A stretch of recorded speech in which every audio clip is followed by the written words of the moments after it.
Vous écoutez Radio Balance en partenariat avec Genibet.fr.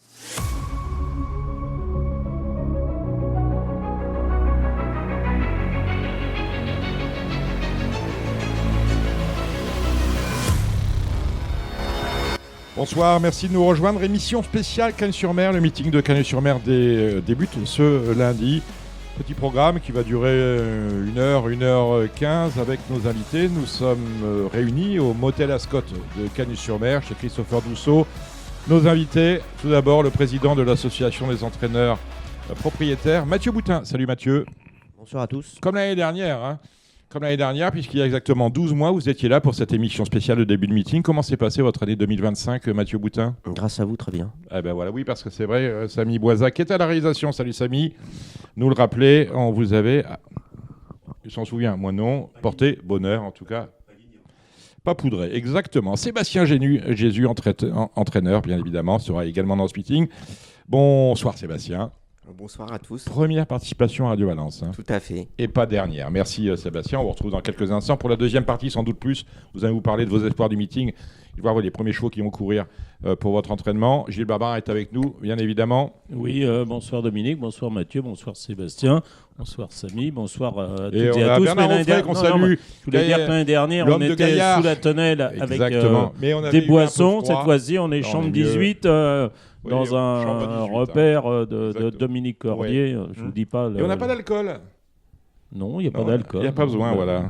Sans alcool, la fête est plus drôle. Bien. On a vu des courses cet après-midi avec la victoire d'Iroise de la Noé. Victoire annoncée, enfin qualifiée pour le Prix d'Amérique. Victoire facile avec Eric Raffin. On a vu ensuite un bon King Opera qui est 4e. Un excellent Frank Gio qui était pratiquement dernier à l'entrée de la ligne droite. Ça ne s'est pas très bien passé. Et on a vu pour le 4e qualifié du jour, Immortal Doc, qui venait de se classer 2e derrière Epicronos, prendre le 4e ticket pour ce Prix d'Amérique qui aura lieu. Ouais, le 3e. Je ne donne pas dans l'ordre, mais bon, il n'y a pas d'ordre pour les tickets. Il y en a 4 à distribuer, ils ont tous les 4. Donc 4 tickets distribués. Immortal Doc, on avait vu prendre la 2e place d'Epicronos. Un forfait on a appris aujourd'hui le forfait de Borups Victory pour l'écurie de Daniel Wagerstein. Il ne courra pas le Prix d'Amérique. Il s'y était qualifié, je crois, en se classant 3e, brillant 3e. C'était dans le Prix de Bretagne. Il avait ensuite pris la 6e place du Prix de Bourgogne. Autrement dit, un Prix d'Amérique de haute volée. C'est le début du meeting de Cagnes-sur-Mer. C'est pour ça que vous êtes là, de plat, bien évidemment, parce qu'il y en a 3 de meetings à Cagnes-sur-Mer, l'obstacle, le trot, et celui de plat débute ce lundi avec Mathieu Boutin, Sébastien Jésus. Mais avant cela, un peu d'actualité du galop. Alors, il s'est passé des choses ce week-end. Vendredi, on n'avait pas trop parlé. Il y a quand même des augmentations qui sont un peu stupéfiantes dans l'association France Galop, à commencer par celle de la cotisation qui est demandée aux propriétaires. Vous êtes membre d'une association, vous payez une cotisation de membre. La cotisation a été multipliée par 3,5 pratiquement. Elle est passée de 30 hors taxe à 100 hors taxe, 36 à 120 euros. On pense à Philippe Faucampré qui est vent debout contre cette décision. C'est une cotisation annuelle. C'est une cotisation annuelle, comme toute cotisation dont on est membre. Chez vous, vous êtes membre, vous êtes président d'une association. Mathieu Boutin, vous faites un appel à cotisation tous les ans, comme toutes les associations loi 10101 de France. Ouais, c'est une cotisation qui est prélevée sur... c'est un pourcentage sur les gains, en fait. Oui. Donc il n'y a pas de cotisation annuelle. Pas de cotisation annuelle nous concernant, mais un prélèvement sur les gains. Là, en tant que membre de l'association de France Gallo, donc vous passez de 30 hors taxe à 100 hors taxe, 36 à 120 euros. Ça vous chagrine ce genre d'augmentation, Gilles Barbarin ? Je sais que vous êtes près de vos sous, donc... Non, c'est pas ça. C'est pas que je suis près de vos sous, mais je regarde mes comptes France Gallo depuis 2 ans à peu près, ce que je ne faisais jamais auparavant. Et moi, ce qui me dérange plus, c'est d'autres augmentations. D'autres postes qui augmentent. On a appris, toujours dans le même acabit, dans la gestion du compte. Vous savez, quand vous avez un compte France Gallo... Moi, ça ne me dérange pas d'être augmenté si le service qu'on me donne est un bon service. Et de la même manière, on a augmenté la cotisation annuelle de tenue de compte qui va passer de 60 à 90 euros. Oui. Donc, c'était 5,50 hors taxe par... et maintenant, on va passer à 7,50. À 6,75, je crois. Enfin, je n'ai pas tous les chiffres en tête. Voilà, après... Non, après tout ce que on en a parlé déjà il y a 2 semaines, tout ce qui est gazon, ça n'a pratiquement pas augmenté. Il y a la cotisation aux pistes qui a augmenté, mais bon, c'est pour un peu couvrir, ça fait partie des mesures pour couvrir le déficit du centre d'entraînement de Chantilly. Voilà, après je ne connais pas les autres centres d'entraînement, mais...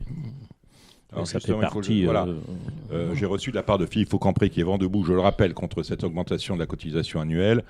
Les prévisions d'augmentation de cotisation par cheval et par mois, on parle du centre d'entraînement de Chantilly. En 2025, on était à 100 € de cotisation pour le cheval. On serait cette année à 115 et l'objectif, c'est d'arriver à 2030 à 175 € par cheval, avec des projections qui font qu'on était l'année dernière 2250 chevaux sur le site de Chantilly, et une projection sur 2030 qui verrait une augmentation pratiquement de 20%, puisqu'on passerait à 2650 chevaux en 2030 sur les programmes de Chantilly. Ça vous semble être des prévisions, des projections réalistes, Mathieu Boutin ? Réaliste, oui, c'est-à-dire que c'est conforme à ce que France Gallo nous annonce, oui. Réaliste, réalisable aussi. Après, ce qu'il faut mettre en perspective, c'est le fait que nous, concernant les centres d'entraînement parisiens, il y a quand même une grosse réduction des services apportés pour une augmentation des cotisations. Dans la gestion de France Gallo, très peu d'économies, voire des charges supplémentaires qu'on a du mal à comprendre. Donc, il y a encore, tout n'est pas encore finalisé totalement. Ça, c'est une tendance annoncée. Il y a encore quelques détails, ce qui est encore pas mal de pourparlers entre France Gallo, les représentants des associations concernant les cotisations, les prestations à venir sur les centres d'entraînement. On s'achemine vers ça, mais avec quelques petits ajustements.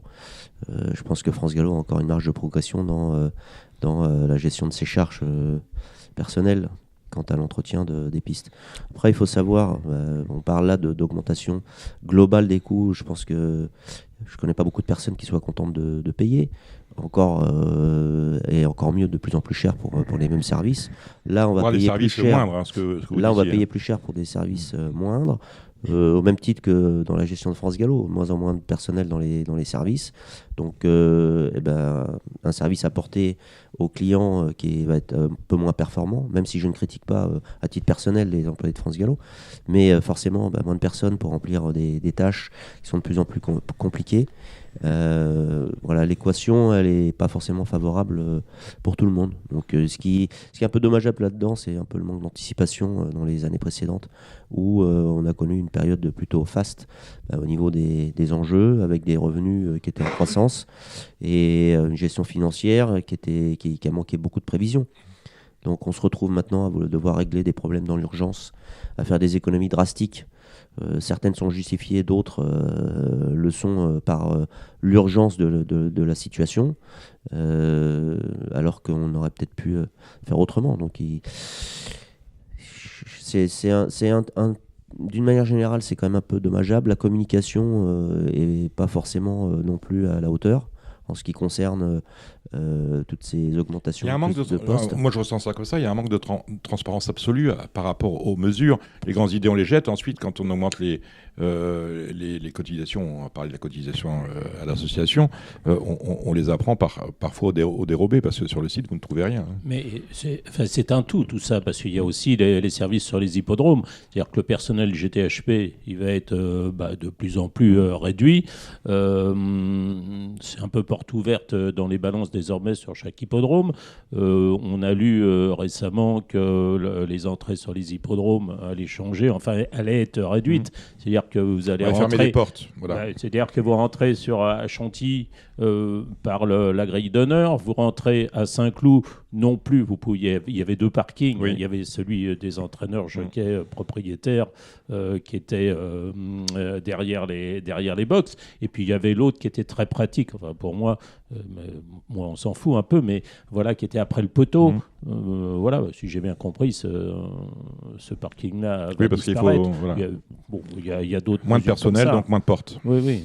Tout ça découle d'un ensemble de mesures d'économie suite à une situation de crise qui justifie qu'on resserre des boulons, qui justifie pour l'instant qu'on resserre des boulons. Si c'est pour une période transitoire et que ça puisse nous permettre de redonner de l'élan parallèlement via une communication, via d'autres services apportés, ça peut redonner de l'élan et que pendant quelques années, il faille se serrer la ceinture, avoir des services qui soient effectivement un peu moins à la hauteur, mais qu'au bout de 4-5 ans, on voit l'issue du tunnel et qu'on soit capable de remonter le chiffre d'affaires, de recouvrer une clientèle, de reconquérir une clientèle sur le marché du jeu de manière à rapporter une grosse bouffée d'oxygène et relancer l'activité. C'est pas très grave, mais ce qu'il faut, c'est trouver les solutions. Donc je pense que voilà, on peut tirer le constat qu'on veut. C'est toujours dommageable de constater qu'on a fait preuve de manque d'anticipation, qu'on soit obligé d'agir dans l'urgence et que ça va avoir des retombées sur tous les socioprofessionnels, que forcément l'activité, elle va être impactée, qu'il y aura peut-être des conséquences directes avec une baisse de l'activité, une baisse de l'investissement des propriétaires. J'espère que non, j'espère qu'on va garder confiance, mais j'espère surtout qu'on va être capable de rajeunir notre clientèle, comme je l'ai vu et je l'ai constaté cet hiver. J'ai eu la chance de pouvoir voyager, d'aller au Japon et à Hong Kong, et voilà 2 pays qui ont des systèmes de courses différents, bien évidemment, mais qui ont su rajeunir leur clientèle drastiquement.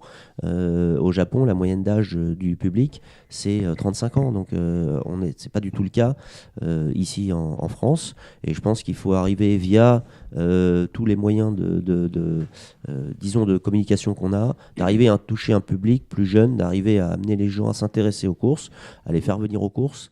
On a perdu beaucoup de temps.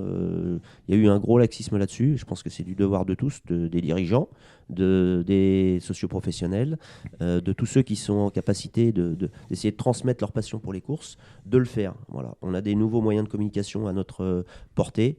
Maintenant, ça ne passe plus par les grands médias. La télévision, elle est diluée dans une myriade de chaînes à disposition qui fait que l'exposition médiatique, elle se fait plus forcément ou exclusivement par la télévision.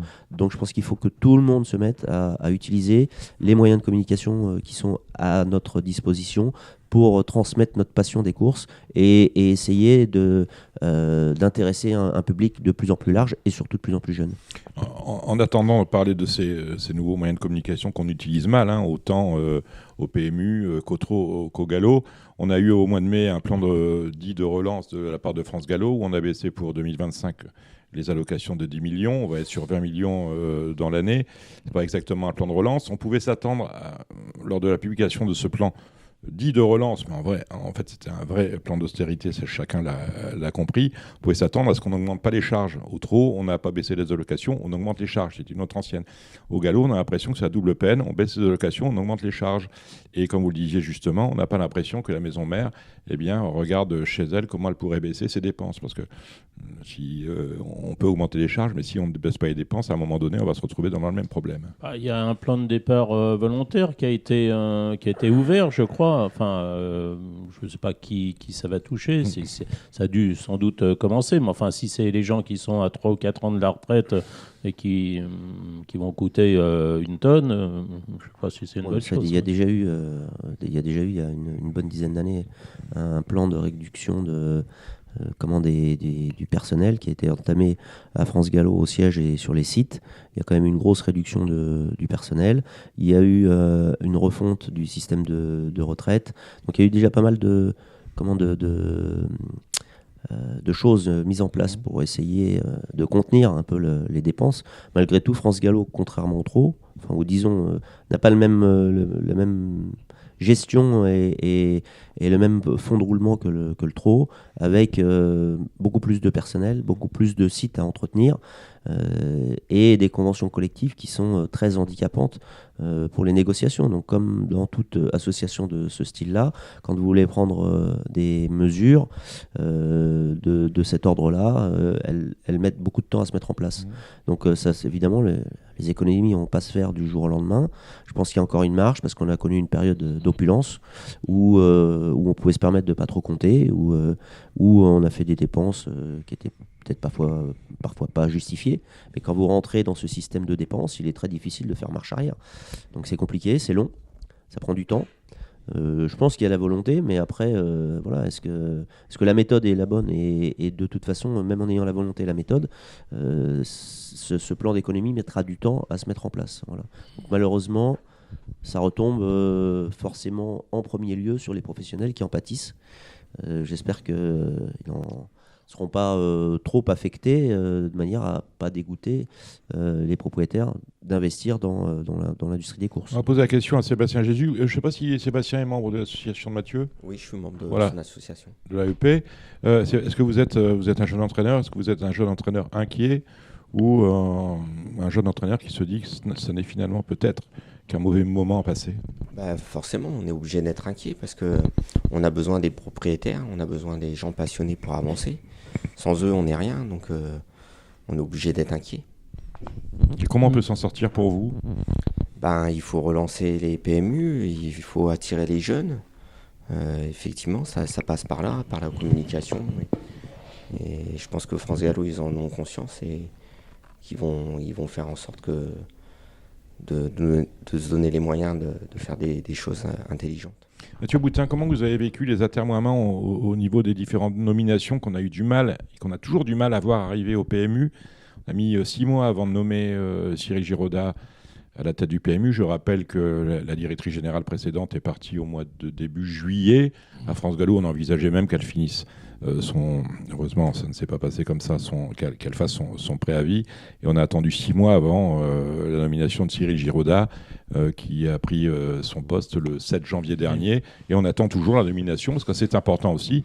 Il faut quelqu'un qui porte la voix du PMU auprès des décisionnaires de l'État. On attend toujours la nomination d'un président de conseil d'administration. Comment vous avez vécu cette espèce de danse de Saint-Guy où on a du mal à nommer des gens à des postes qui sont essentiels, parce que la crise qu'on vous fait subir, c'est celle finalement du PMU. C'est pas votre crise à vous. Ouais, mais, c'est une crise dont vous êtes... Il n'y a pas que le PMU qui est responsable. Je signale quand même que le PMU est la propriété des 2 sociétés mères, le Troll Gallo, qui sont censés donner l'impulsion au PMU, prendre conseil auprès du PMU pour effectivement proposer un produit qui soit attractif pour les parieurs. Mais c'est les sociétés mères qui donnent l'impulsion. Après, quand les sociétés mères confient des missions au PMU, les dirigeants du PMU sont à la hauteur ou pas.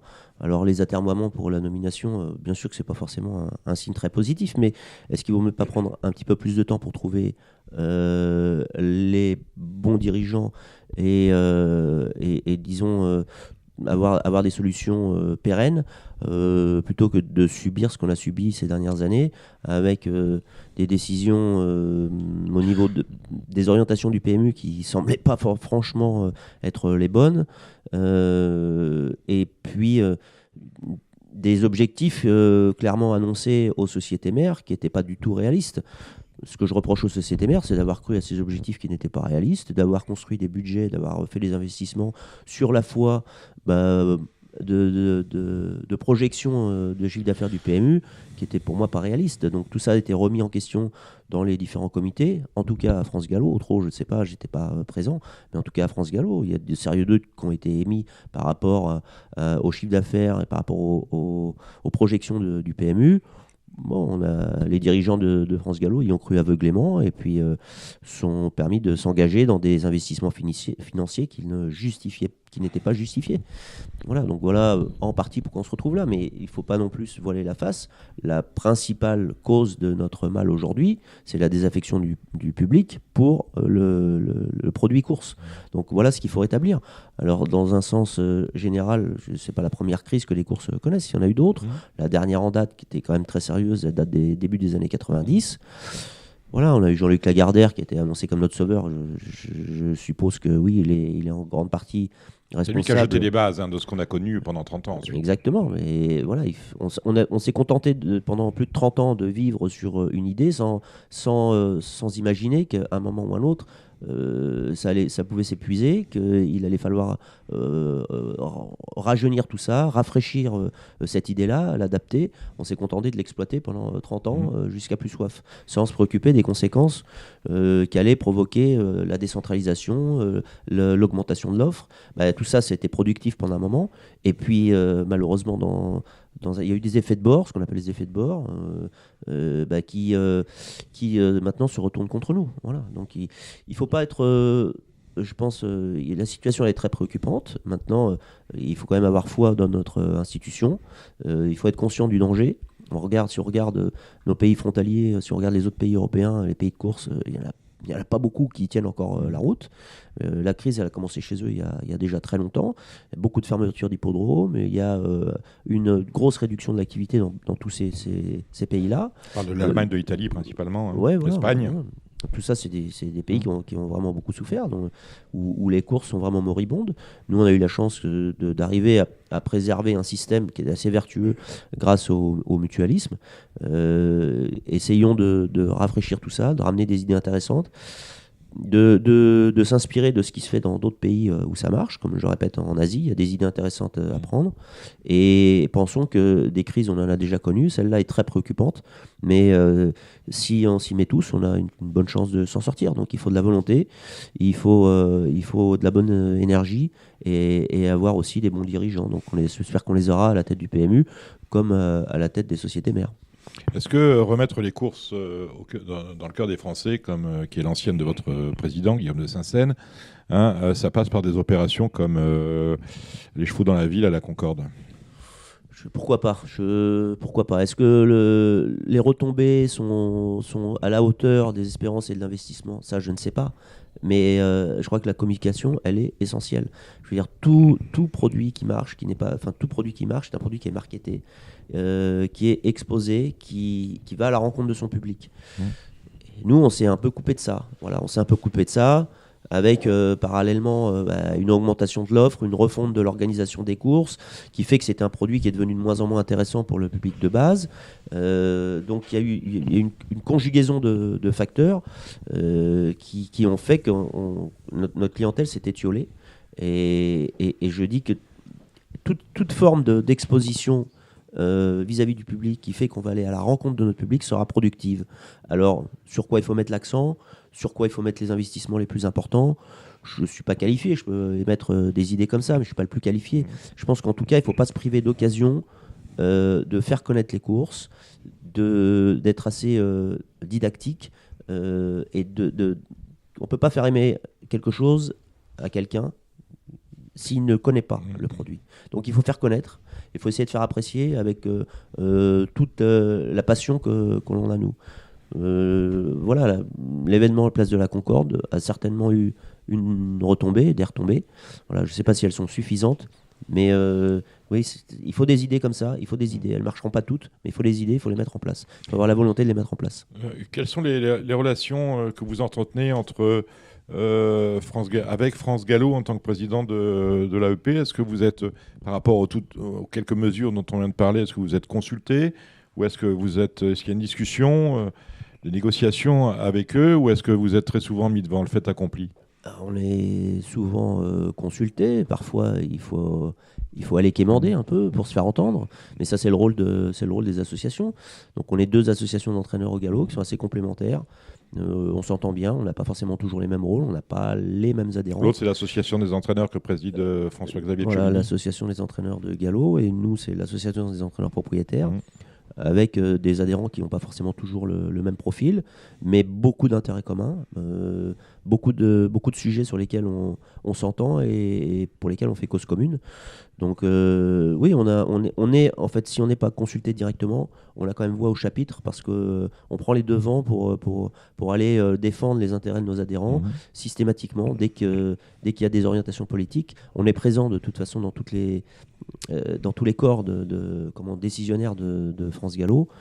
Au conseil d'administration, il y a qu'un représentant et il fait partie de l'autre association, mais on a des membres au comité, on a des membres au conseil du plat, conseil de l'obstacle, commission technique plat, obstacle, commission du code pour le code des courses. Donc voilà, on est présent partout, on a voix au chapitre. Je pense qu'on a gagné en crédibilité progressivement au fil des années et on a une écoute qui est certaine. Voilà. Mais il faut aussi parfois se défendre, il faut parfois être un peu véhément. Et nous, c'est notre rôle vis-à-vis de l'institution. Et pour répondre à votre question, oui, je pense qu'on a quand même une écoute. On n'a pas forcément gain de cause sur tout, parce qu'il y a des décisions à prendre. Et ça, c'est aux dirigeants de les prendre. Mais en tout cas, sur l'écoute. Ouais. Parmi vos membres, on salue votre secrétaire général, Frédéric Danlou, qui est presque pas dire un pilier de l'émission, mais on aime bien l'avoir dans Radio Valence, vous imaginez bien. Il y a également Philippe Germont. Je lui rends hommage, indispensable de l'association. Oui, il faut qu'il vienne, Frédéric. Et vous avez aussi Philippe Germont, qui est maintenant président de la commission des finances de France Gallo et candidat d'une certaine manière à la présidence du conseil d'administration du PMU. Quelle relation vous avez gardée avec ce membre éminent qu'est Philippe Germont?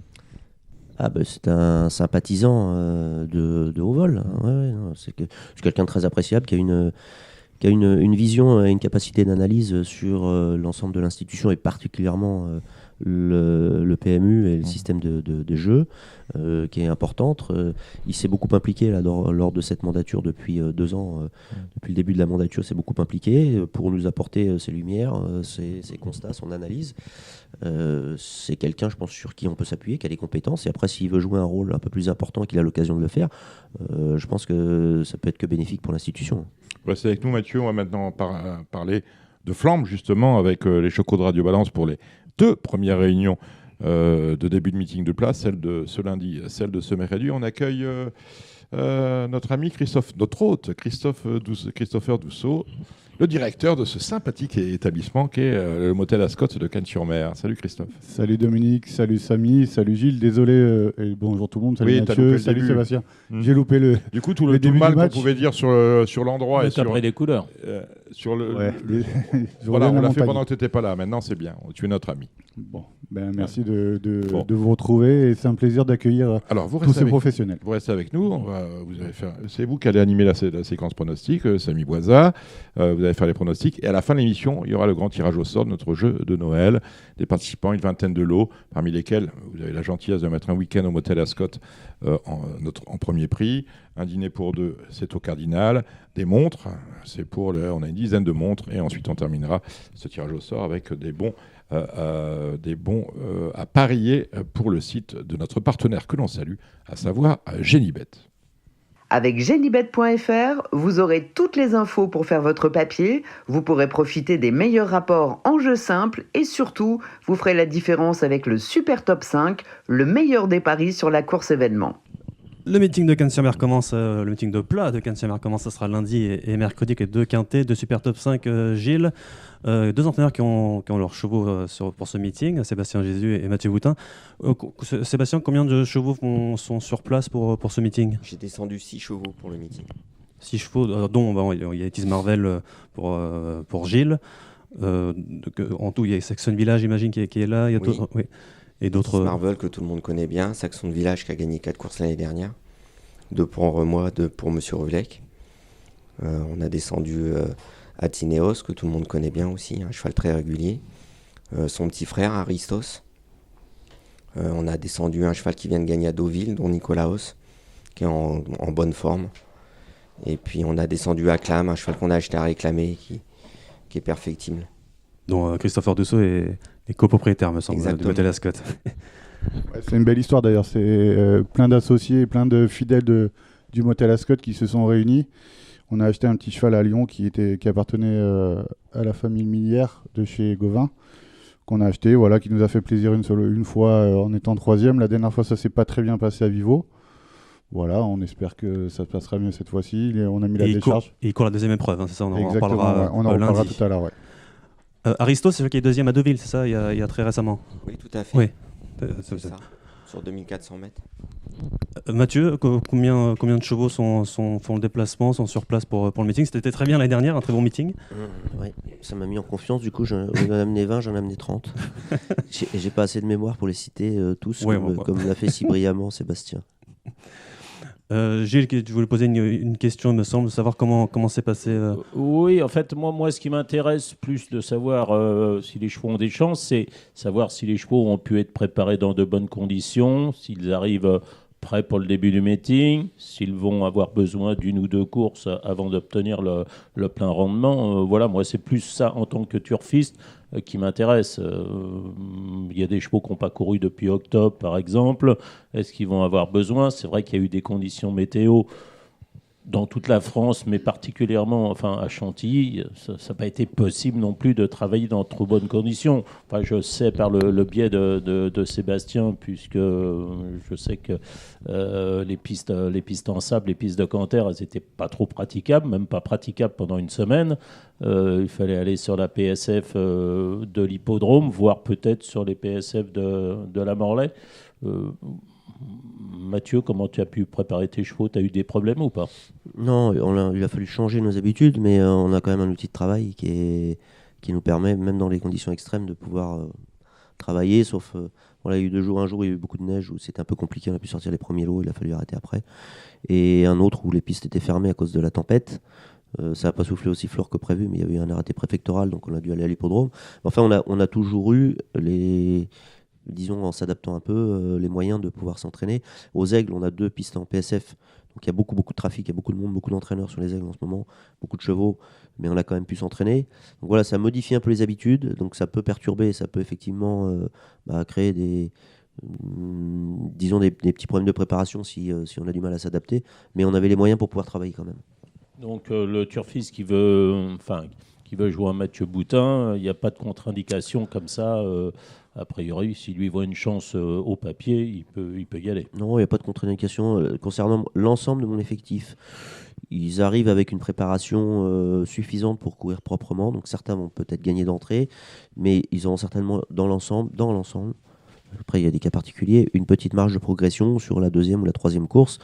Parce que le meeting, c'est un meeting qui est dense, où les chevaux vont courir beaucoup, qui demande de la fraîcheur, et arriver à 200% sur la première course avec un déplacement, avec un changement de climat, tout ça, c'est pas forcément souhaitable. Enfin, moi, c'est pas dans mes habitudes de travail. Donc voilà, il y a certainement beaucoup de mes chevaux qui auront peut-être besoin d'une course, voire 2, pour se mettre vraiment à leur meilleur niveau, même si ils sont aptes à courir, à faire les arrivées. Oui. Après, chaque cas est un cas particulier. Oui. Il y en a quelques-uns qui ont couru récemment, donc forcément, ils auront moins besoin. L'intuition, les Sikep aussi, tous ces chevaux qui ont couru régulièrement et bien couru, ceux-là n'ont pas besoin de grand-chose. En principe, ils seront à leur niveau. Après, voilà, même un cheval qui est à son niveau, qui paraît très bien et qui paraît être capable de faire un bon meeting, peut ne pas s'adapter aux conditions climatiques, au profil de la piste, peut connaître une baisse de régime, peut être susceptible d'être malade. Voilà, il y a eu des cas de grippe, surtout chez les trotteurs, mais peut-être quelques-uns chez les sauteurs aussi. Donc on n'est pas exempt d'être exposé à ça, nous, au cours du meeting. Voilà, il y a des chevaux qui vont avoir des défenses immunitaires peut-être moins performantes, qui vont peut-être être plus sensibles à ce genre d'agression. Et ça, on peut pas le quantifier, on peut pas le calculer, on peut pas le prévoir. Donc on peut essayer de mettre tous les atouts de notre côté en faisant bien les choses, et le personnel est vraiment attentif à tout ça et au bien-être des chevaux, à leur bien-être physique, à leur bien-être mental. On ne peut pas forcément tout prévoir. Voilà. Comme les êtres humains, on est sujet à pas mal de choses et d'aléas. Mais on met tout en place pour que ça se passe bien. Oui, alors on peut préciser pour ceux qui nous écoutent, qui n'ont pas non plus l'habitude, les chevaux pratiquement sont arrivés samedi sur le centre d'entraînement, avec un changement d'environnement. C'est des petits. Il y en a qui ont l'habitude de faire les meetings, donc ils sont peut-être un peu moins perturbés que d'autres. Il y a aussi, il y a 2 parties dans le centre d'entraînement. Il y en a un qui est, disons, assez loin des pistes, et d'autres qui sont au plus près des trotteurs et de la piste de trot. Des chevaux qui peuvent se tendre aussi avec ces conditions nouvelles, il faut s'adapter, c'est ça. Oui, les chevaux s'adaptent plus ou moins bien en fonction de leur tempérament. Et après, on met en place avec les équipes, depuis le temps qu'on vient, on sait qu'il y a certaines habitudes, il y a certaines précautions à prendre pour que les chevaux s'adaptent le plus rapidement et le mieux possible aux conditions du meeting. Donc on est un peu rodé à ce genre d'exercice. Malgré tout, sur l'ensemble de l'effectif, il peut y avoir parfois des chevaux qui réagissent mal, effectivement. Et d'autres mieux qui peuvent. Il y en a qui font des survaleurs des fois qui sont transcendés, notamment les vieux chevaux. Qui peuvent se transcender ici parce qu'ils se sentent mieux, parce que le soleil leur fait du bien, parce que le profil de la piste leur convient, ou parce qu'ils ont connu une période de méforme qui a duré et qui font qu'ils arrivent ici dans des conditions et de fraîcheur et de poids favorables. Voilà. 30 chevaux, ça représente quoi, la moitié de ton effectif global ou des chevaux qui sont quasiment les 2 tiers. Ouais, 2 tiers, d'accord. Donc ça implique aussi la descente de beaucoup de personnel. Ah ouais, j'ai la chance là d'avoir une bonne équipe, une équipe consistante et de qualité. Donc j'en profite, c'est pas forcément le cas tous les ans parce que ça fluctue beaucoup, les effectifs fluctuent, que ce soit les effectifs chevaux ou les effectifs personnels. C'est difficile de se stabiliser dans un milieu qui est très concurrentiel, où il y a une légère pénurie de main-d'œuvre. Voilà, on est obligé de faire appel à de la main-d'œuvre étrangère. Il y a maintenant des cavaliers qui viennent un peu de partout, de l'Afrique du Nord, de l'Inde, Oui. et tout ça pour répondre à une carence. Donc ça vient aussi en complément de ce que je disais tout à l'heure, c'est-à-dire qu'il y a quand même un léger manque d'attractivité de notre profession qui est pourtant une très belle profession, qui est une profession de passion. Mais il faut savoir s'adapter, il faut savoir redonner le goût justement aux gens, alors et aux parieurs de jouer sur les courses, et aux socioprofessionnels éventuels de s'intéresser à cette belle passion qui est le cheval, et notamment le cheval au travers des courses. Oui, mais c'est pour ça qu'il est bon aussi d'expliquer aux gens comment ça se passe et pourquoi certains chevaux peuvent ne pas faire le résultat escompté, ou tout au moins qu'ils escomptent. Et Ouais, voilà, tout à fait, mais c'est- alors je pense aussi que dans l'ensemble de l'institution et de la communication et des médias professionnels, en tout cas, autour des courses, que c'est pas un manque de transparence, mais il y a peut-être un certain laxisme par rapport à l'explication des performances. On fait souvent des pronostics, on s'intéresse aux pronostics. Alors, dans les pronostics, il y a parfois des explications sur les performances antérieures, qui valent ce qu'elles valent, mais des explications a posteriori après les courses, surtout des explications contre-performance ou de surperformance, nous aideraient, je pense, à donner confiance aux parieurs et au public. Mais il y a un article dans le code qui dit que quand un entraîneur est tenu de déclarer la contre-performance d'un cheval sans qu'on lui demande. C'est jamais fait, hein, ça. Ça a été fait un peu. Non, ça a été fait un peu. Tu as totalement raison. Ça a été fait un peu, pas assez, parce qu'on n'a pas pris les habitudes. Oui, on n'a pas pris les habitudes. On n'y est pas encore venu. Et je t'avouerai nous, en tant qu'entraîneur, on a déjà tellement d'obligations qu'on n'a même pas forcément tout le temps ou l'énergie pour aller aux courses quand on a des partants, ce qui est quand même assez paradoxal. Et donc communiquer, surtout quand il y a un mauvais résultat, ou parfois on est en train de se gratter la tête, ou on prépare la course suivante, ou on est en déplacement ailleurs. C'est pas forcément toujours facile, voilà. Mais oui, j'encourage mes confrères à le faire, parce que c'est important de pouvoir donner des explications qui valent ce qu'elles valent, parce que même l'explication de l'entraîneur, elles peuvent être aussi à côté. On peut se tromper même et surtout à chaud, mais il peut y avoir des explications à chaud qui soient très intéressantes. Ouais, mais encore une fois, on a déjà tellement d'obligations, tellement de travail que c'est pas forcément facile, même si je considère qu'on devrait le faire, que ce serait très utile, et j'encourage mes collègues à le faire. C'est pour ça que moi j'ai souvent été je l'ai souvent dit souvent dans demandé, Radio Balance, je l'ai dit à Radio Balance, mais je l'ai dit au commissaire, je l'ai dit aussi à Monsieur Pourret, qu'il était bien de demander aux entraîneurs et non pas aux jockeys. Les jockeys, j'ai des cas où les jockeys disent n'importe quoi. Voilà, ils vont te dire il a une saison trop chargée, ou il a, je sais pas, X raisons qui ne sont pas la bonne raison. Alors évidemment, c'est pas facile à chaud d'avoir une explication. Souvent. Parfois, on l'a jamais, l'explication, mais 2-3 jours après, on peut avoir un peu plus de certitude là-dessus. Et je pense que l'entraîneur est plus à même de le faire que le jockey. On est d'accord. On peut s'appuyer sur l'article 61 là, dont tu parles, et on peut considérer que oui, il doit y avoir une certaine forme de volontarisme là-dedans, mais il peut aussi y avoir un travail, entre guillemets, des journalistes qui peuvent venir à la rencontre des professionnels et qui habilement, parce que c'est pas toujours facile de donner des explications, surtout quand on est très déçu et qu'il y a beaucoup de pression, mais il faut s'obliger à le faire. Donc les journalistes peuvent aussi participer à cet effort. Et puis il y a une autre chose qui pourrait être mise en place, et voilà, ça va demander encore une adaptation, mais je pense que via France Gallo, il devrait y avoir une application, nous, sur notre compte en tant que professionnels, qui puisse nous permettre d'aller rédiger des explications après coup, au calme. Ça peut être le soir, ça peut être le lendemain, ça peut être le surlendemain d'une course, où on s'aperçoit qu'effectivement, le lendemain ou le surlendemain, il y a des excuses apparentes, ou en tout cas des raisons apparentes à un échec, soit parce que le cheval est anormalement raide, qu'il est boiteux, qu'il a toussé, qu'il a mal digéré cette course. Donc tout ça pourrait être des informations intéressantes, et je pense que une publication de ces informations via le site internet de France Gallo serait aussi une bonne chose. Donc je pense qu'il faut militer pour ça. J'encourage les journalistes journalistes à nous appuyer dans cette démarche et aller appuyer cette demande auprès des instances dirigeantes. J'encourage mes confrères à le faire. Non, enfin moi je suis, Non, mais c'est je suis un des capital. premiers. Enfin, je veux dire, moi quand je peux essayer d'avoir une information, je la demande. Voilà. Remettre Mais la bon, bonne image des courses Encore faut-il qu'il soit sur les hippodromes, mes confrères. Mais bon, ça c'est un petit tacle qui est gratuit. Mais bon.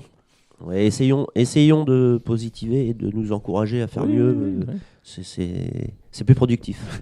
Nous sommes là pour donc les deux premières réunions, une du meeting de place, c'est lundi et mardi. Alors ça ne concerne pas les deux quintés, c'est sur PSF, mais le terrain est jugé à 3,8, Gilles. C'était hier. Il n'a pas plu depuis qu'on est arrivé, jeudi. Non, mais les nuits sont fraîches, il a dû pleuvoir en décembre, enfin ça conservait un peu d'humidité. Maintenant, la piste, elle est neuve, ça va être du billard. Je pense que c'est une piste qui va convenir à tous les chevaux, à mon sens. Voilà. Après, il y a toujours le problème, ce qu'on peut revenir, bon, ça dépend évidemment de l'allure imprimée, mais je pense que sur le gazon, quand on est tête et corde, si ça va pas très vite, c'est quand même un avantage d'avoir un cheval qui est pratique à monter pour aller dans le groupe de tête. Maintenant, il y a des courses d'inédits, donc là, c'est complètement c'est différent. Et de plus, ils ne sont pas très nombreux. Donc, le Super Top 5, le quintet, c'est le lundi. C'est la deuxième à 13h55. Et vous êtes tous les trois même concernés. Vous avez un partant, Sébastien, c'est Létis Marvel pour Gilles Barbarin, âgé de 11 ans. Létis qui vient de gagner à Chantilly. Oui, tout à fait. Le cheval il vient de montrer qu'il était en forme. Il nous a fait plaisir l'année dernière en gagnant 3 courses dans l'année. Voilà, on présente un cheval en forme. Effectivement, le centre d'entraînement, avec les conditions météo, on a fait un peu plus dans le léger sur l'entraînement pour le préserver parce que à son âge, on n'a pas envie de l'esquinter et de lui faire mal. Mais le cheval, il est très bien et malgré ses pénalités au poids suite à ses victoires, il a le droit de se présenter dans cette épreuve et puis nous faire plaisir encore. Alors, je voudrais simplement rajouter que ceux qui disent il faut encore courir ce chevaux à 11 ans, si on le court à 11 ans, c'est parce que le cheval a envie de courir, il est toujours très content d'aller au travail, c'est un amour de cheval, voilà.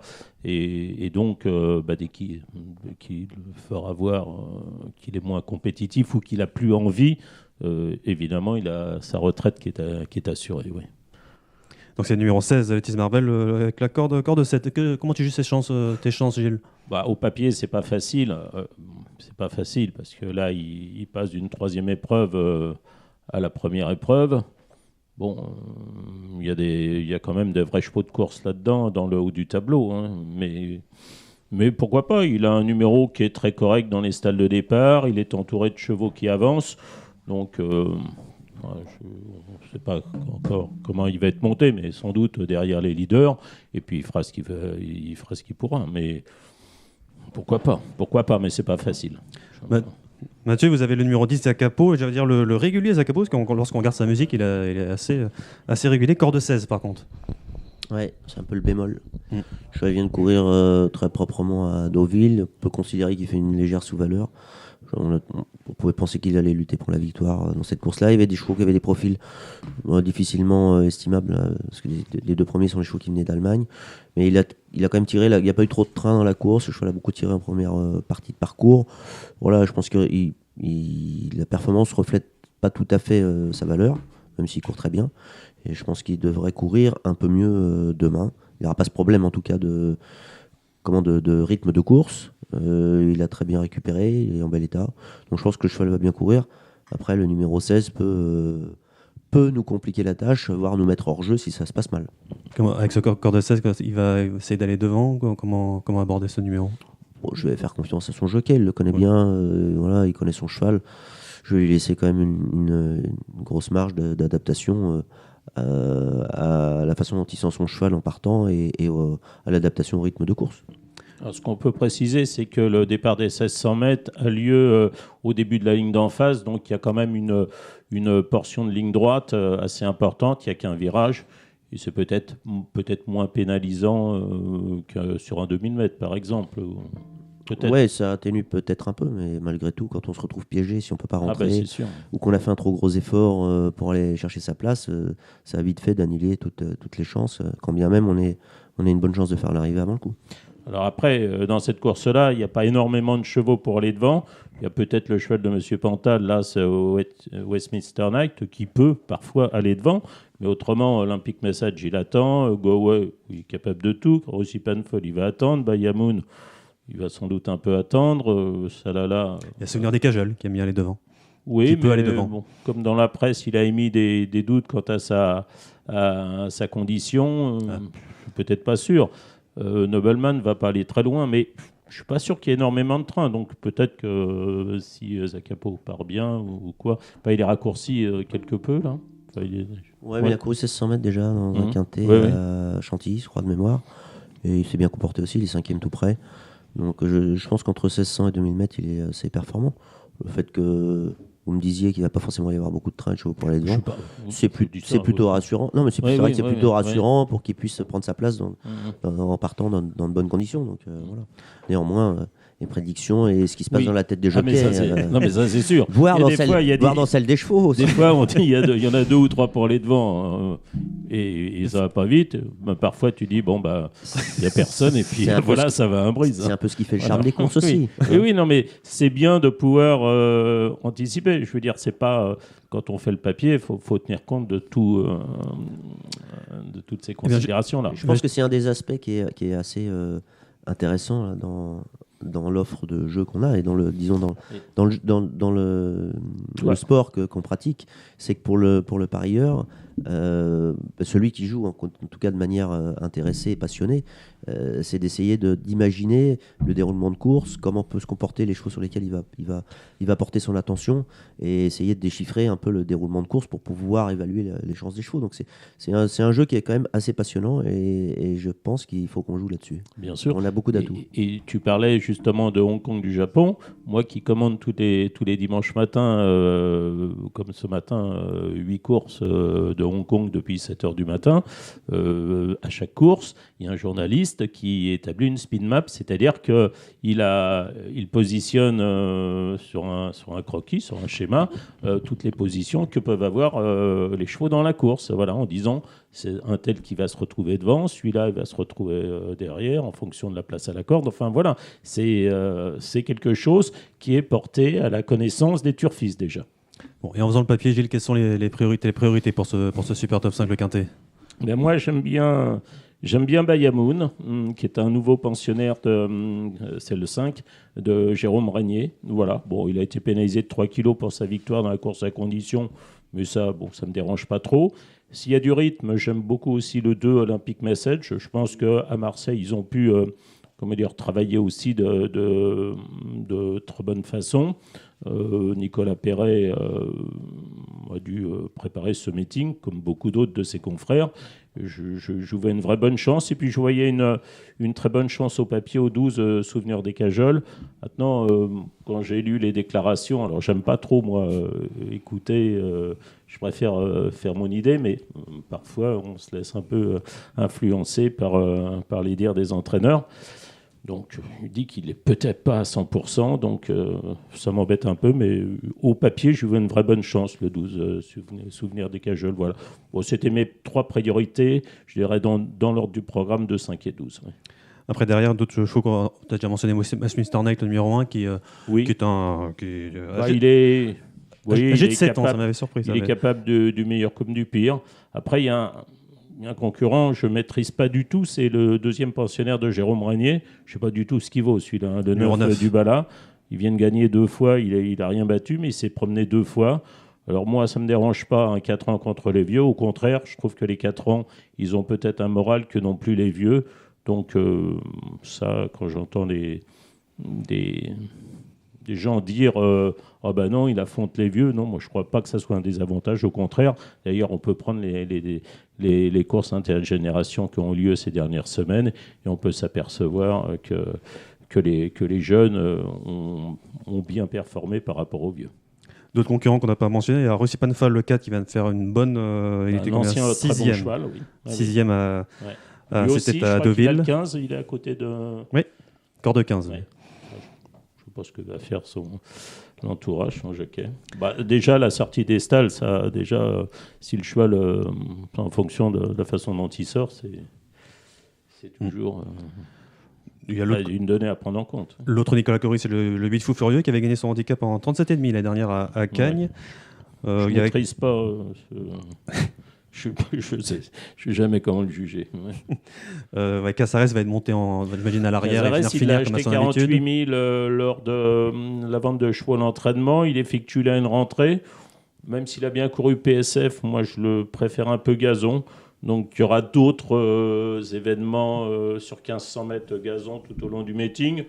Je verrai plus pour une place, mais je connais pas non plus sa façon de... Enfin, sa condition actuelle. Ouais. Et j'en ai deux à mentionner encore. C'est le 14 Nobleman me pose problème. Oui, L'année ça dernière, peut. c'était la note sur ce quintet-là. Ça peut. Il était en 39,5, il est en 36 dorénavant. L'autre jour, c'était pas bien. Non. Mais la fois d'avant, c'était bien. Mm. Et puis le 15 Abiat, c'était voilà. très bien l'avant-dernière fois. Qui a couru Listed et Mais une elle grosse classe 1. elle va attendre sans doute C'est ça. vraiment l'arrière-garde. Elle la lasse dans les stalles de départ. Là, le problème va se poser. Il faut trouver le passage dans la ligne droite. Enfin, sauf s'il décide de Je vois pas d'open faire stretch le pour tour toi. des autres. L'open stretch, non, moi j'en demande un à Deauville, mais bon, voilà. Mais bon. Très bien, voilà pour le Super Top 5 de lundi. Donc il y a 7 courses au programme. Et ils ont peut-être des avis, Sébastien ou Mathieu, sur les chevaux de la course ou non. Il y a pas, t'as pas un coup de cœur ou non. Non. Je vais laisser ça aux professionnels. D'accord. Vous ok, êtes- non, mais c'est pas. J'ai déjà beaucoup à faire avec la gestion de mon effectif et c'est vrai que je suis pas assez axé sur le papier de la course. C'est peut-être un tort, mais Non, c'est pas. Non, mais pas c'est assez de pour place dans ça ma tête. que. C'est pour ça que les turfistes pensent que les entraîneurs connaissent leurs chevaux, mais font sans doute bien moins bien le papier que bon nombre de journalistes dont c'est le métier d'ailleurs. on est d'accord. Voilà. Non, c'est une À part précision que. À part quelques exceptions Oui, d'entraîneurs qui pourraient être Oui. joueurs pronostiqueurs qui ont les compétences, mais au départ leurs Oui. compétences sont plus portées sur l'entraînement. L'important pour l'entraîneur, c'est d'amener son cheval dans de bonnes conditions pour participer à la course. Exactement. Donc le Super Top 5, la quintée, c'est la deuxième lundi. La première et la troisième sont les courses inédites, Gilles. C'est les pouliches dans la première sur 1500 mètres, un terrain 3,8 on a dit officiellement. Ils sont 6 au départ. Déjà comme ça, je dirais, il y a une pantale. Les pantales en débutant, c'est pas mon truc. Donc ça, je mettrai de côté. Didier Prodhomme, je mettrai aussi de côté. Donc il en reste 4. Je serai plus les 2 Régnier et Jean-Claude Rouget. Même si Jean-Claude Rouget, Mais Gilles, pas un grand fan comme ça de l'origine. ouais, Gilles, je viens de croiser l'un des membres du staff de Jean-Claude Rouget. Et visiblement, c'est Rosenfeld, c'est le cheval qu'il préfère dans les débutants. Donc il faut Rosenicel, ouais, il faut le retenir, je pense, parce que ça a l'air d'être pas mal c'est à le 4, l'entraînement. voilà. Voilà. Donc retenir Mais bon, la pouliche. C'est l'élevage de Jérémy Parra et de Fabrice Vermeulen. Voilà. Voilà. Bon. Donc ça c'est pour la première et la troisième c'est pour les poulains cette fois-ci. La vraie bonne 3 ans. origine, c'est le 6. Ah oui. Mais là, après, d'après l'entourage, ce sera sans doute mieux sur plus long. Bon,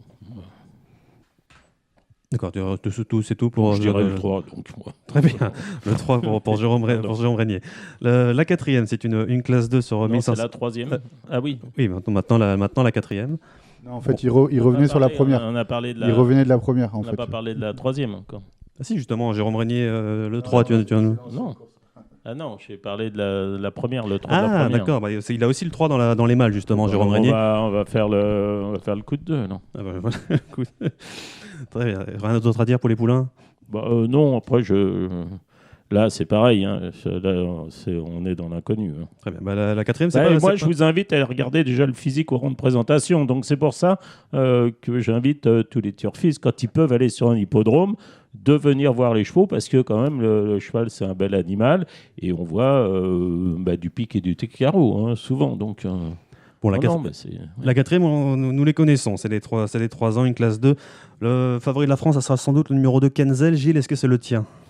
J'aime bien Kenzel. Après Kenzel, pour l'avoir vu courir plusieurs fois, quand il a très mal couru, il est allé devant, il a beaucoup tiré, ou il était tout de suite aux avant-postes et ça n'a pas été une réussite. Donc, impératif pour lui, c'est d'attendre. Donc, là, là, le gazon, il est quand même, c'est une piste neuve. Ça va dépendre du rythme de la course. S'il se retrouve dernier dans une course sans train, ça va être peut-être un peu compliqué de revenir. Mais au papier, je vois une bonne chance.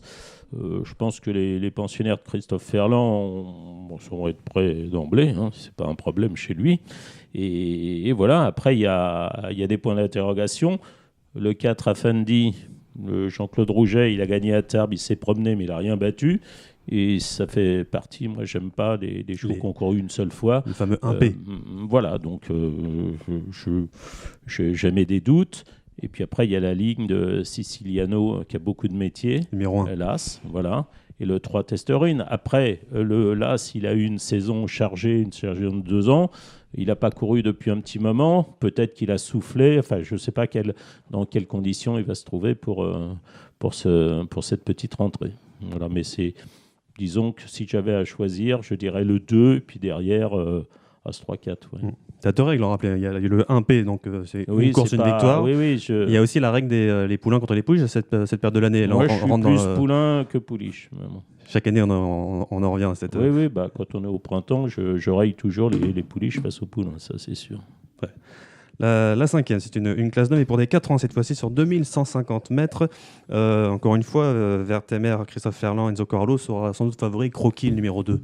Bah oui, Croquis qui a effectué une excellente rentrée. Terrain souple, ça va pas être un problème. Il va sans doute occuper les avant-postes, donc c'est quand même un avantage. Il offre quand même beaucoup de garanties, Croquis. Après, il y a celui de Jean-Claude Rouget, la Petit Pinceau, qui a un bon changement de vitesse. Numéro 1. Il a couru le Jockey Club, donc c'est quand même pas un âne. Pour moi, c'est les deux chevaux qui se détachent légèrement. Je dirais après le 3 Starnberg, qui avait bien commencé sa carrière, qui a eu après un long passage à vide et qui a très bien couru en fin de saison. Et puis, point d'interrogation, celle qui avait été interdite de courir, le 8 Windflower, et qui reste sur 5 victoires depuis qu'elle a remis... elle a gagné l'autre jour un gros handicap à Deauville. Elle est en condition avancée. C'est ma quatrième. Je dirais 2 As 3 et 8. Voilà. La sixième, c'est la troisième épreuve donc de ce handicap divisé pour les 4 ans et plus sur 1600 mètres. Mathieu, alors vous en avez 3 dans la course avec Woff, le numéro 1, qui avait fait un très bon meeting l'année dernière, qui connaît bien la piste. Il y a également Intuition, le numéro 9, et Out of the Blue, le numéro 10. Que peut-on... Woff... La maison, Woff. Woff, il vient de gagner à Chantilly. Il fait bien la piste.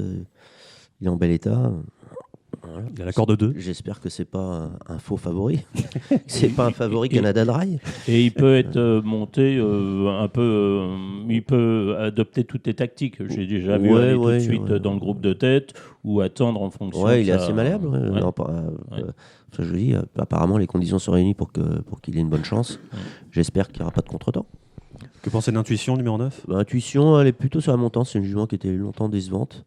Qui était parfois placée, mais sans grande conviction, manque de combativité. Et puis avec le temps, elle s'est forgée, elle s'est endurcie, elle s'est transformée en devenant jument, en prenant de l'état. Je la trouve un peu plus convaincante, en tout cas sur les 6 derniers mois.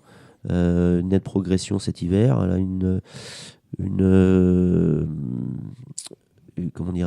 capacité d'adaptation assez intéressante aux pistes et une aptitude aux pistes en sable plutôt prononcée. Elle vient de gagner, elle a gagné 2 handicaps, elle a peut-être plus trop de marge. En qualité, pour moi, elle ne vaut pas un cheval comme Woff, mais après elle est un peu plus maniable, elle a un peu de vitesse, elle est capable d'aller tout près, voire devant. Donc elle semble bien, elle aussi. Je pense que c'est plus une chance pour une place, mais sur sa forme et sur ce qu'elle a fait récemment, je ne pense pas qu'elle ait de marge à ce niveau-là contre ces chevaux-là, mais elle a une chance pour une place. Et juste un mot pour le numéro 10 qui a couru 3 fois, qui est en 26. Ce cheval très tardif que j'aime bien parce qu'il était très gentil et qui servait à former les apprentis, à faire plaisir aux amateurs à la maison. Voilà la raison pour laquelle je l'ai gardé, mais sinon je pense qu'il aurait peut-être été redirigé vers une autre carrière s'il n'avait pas ces qualités de gentillesse. Il est très tardif, mais il est pas physiquement, il est assez intéressant. Il a montré parfois des choses intéressantes le matin, ce qui fait que je lui donne une chance. Je pense qu'avec le temps, il fera un cheval de course, mais un peu comme son frère Sweetas qui court prochainement, qui était très très tardif. Voilà, c'est un cheval que j'ai élevé et la mère a donné que des chevaux tardifs, certains pas très qualiteux, certes, mais en tout cas très tardifs. Donc il arrive tout neuf à 4 ans avec seulement 3 courses au compteur. Il faut certainement encore qu'il apprenne, mais je ne désespère pas d'en faire un cheval de course. Donc, je serais surpris qu'il dispute les premières places demain. Mais qui sait, avec les courses et les chevaux, on en apprend tous les jours. Alors, Laurette Gallo ne peut avoir que. Enfin, elle a 1,5 kg parce qu'elle ne peut pas descendre en dessous de 54 kg, c'est pour ça. Voilà, exactement. Elle a dû peut-être profiter des fêtes. Ou, je ne sais pas, je connais faire pas le poids, faire quelques abus dans les base. fêtes. Non, Ouais. oui, c'est le poids. Voilà, c'est ça. Le poids chez les jockeys, c'est toujours un problème récurrent. Donc, oui, non, mais parce que logiquement, elle a encore 2,5 de décharge dans les handicaps pour toi. Je lui ai accordé 1 kg de surcharge par rapport à sa décharge initiale. Elle connaît la jument, elle vient de s'imposer avec. Ça semblait pas illogique de lui donner 1 kg, même si c'est toujours mieux de porter moins de poids. Je suis d'accord avec vous. Donc, judicieuse remarque. Non, mais je me suis posé la question, donc je suppose que d'autres se la posent. Donc autant s'adresser à la personne concernée qui a la bonne réponse. Voilà. Non, moi je suis complètement d'accord pour l'As Wolf, qui maintenant il est devenu à peu près constant, a dû pouvoir gérer ses petits problèmes de santé. Et pour moi, c'est une bonne chance. J'aime bien aussi un autre vieux tonton, le 2 Wonderboy, parce que c'est vrai que c'était très bien les dernières fois. Alors, s'il y a un peu de rythme, il devrait y en avoir, parce que qu'est-ce qu'il y a dans... Brave Heart, on peut aller devant, puisqu'il l'a déjà fait. Il l'a fait à Vivo, normalement. Donc, Wonderboy, il va attendre dans une course où il n'y a que 12 partants. Il doit pouvoir avoir une bonne chance. Et puis moi, intuition, je suis assez d'accord, le 9, pour lui voir une chance pour une place. Je me méfierais du 2-6 Thunderheart, l'entraînement d'Yann Bonnefoy, qui disait que l'autre jour qu'il avait sans doute un peu besoin. Il n'a pas si mal couru que ça. Il peut peut-être prendre, pour ceux qui veulent faire des top 4 sans ordre, pourquoi pas. Quelle satisfaction, quelle jouissance de voir que nous soyons d'accord sur l'analyse de cette course, Gilles, qui n'est pas toujours le cas. Je sais pas, on ne parle pas souvent du papier des courses, mais... C'est vrai. Oui. L'occasion nous en est donnée et j'en suis ravi. Oui. J'avais vu, alors je ne sais pas en quelles conditions il est, mais le 12 Agri a bien baissé en valeur par rapport à l'année dernière, par exemple. Mais en quel état est-il pour l'entraînement Richter? Je ne sais pas. Alors, on a un ami qui vient de l'Est. Où est-ce qu'il entraîne Stéphane Richter? Dresden. Donc, c'est des pays où il fait froid. Hein, c'est pas facile. Ouais. L'année dernière, ils ont eu du mal à se mettre en route, les Stéphane Richter. Bon. De toute façon, il va falloir regarder les premières courses pour... et puis se faire une idée, comme nous. Hein. Comme j'ai dit, à regarder pour voilà. Et la dernière, c'est la 7e, c'est la 2e épreuve du handicap divisé. Sébastien, vous êtes concerné dans cette course-là avec le Las Saxon Village, par exemple, et le 3 Acclam. Oui, tout à fait. Saxon Village, il n'a pas très bien couru la dernière fois, mais c'est un cheval qu'il faut monter offensif. Il avait un numéro à l'extérieur. On n'a pas trop d'explications. Peut-être il avait un peu trop consommé en partant. Pourtant, ça avait l'air de s'être bien passé. Mais la course d'avant était plutôt bonne, malgré qu'il avait gagné et qu'il avait pris des pénalités. Il a montré qu'il pouvait être compétitif dans une deuxième épreuve. Donc j'espère qu'il va se racheter, il semble bien le cheval. Voilà, et Acclam, c'est un cheval qu'on a acheté à réclamer. C'est un spécialiste plutôt de Lyon-la-Soie. Il a très bien couru une fois dans un quintet ici à Cagnes en 2024. La dernière fois, c'est la fameuse réunion qui était annulée à Lyon-la-Soie, qui après était à Marseille-Vivo, pas du tout. Oui, c'est ça, cette réunion-là. On a voulu aller à Lyon-la-Soie parce que c'est son hippodrome de prédilection, et puis on s'est retrouvé à Marseille et c'est pas du tout le même tracé. Et ça s'est pas très bien passé parce que il s'est retrouvé à démarrer trop tôt et il n'a pas été capable de prolonger son effort jusqu'au bout. Voilà, là on a remis Marie Velon qui le connaît parfaitement bien.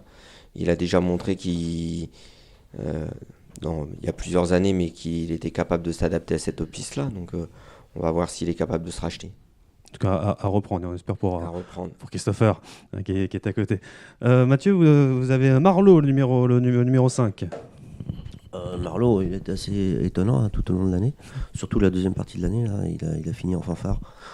Il a beaucoup couru et le cheval avait une énergie débordante et ça s'est concrétisé par des résultats sur la piste assez étonnants, même en courant assez rapproché.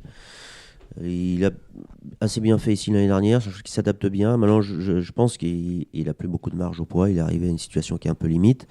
Il a une fin de saison qui est chargée, même s'il a l'air encore frais et combatif. Ouais,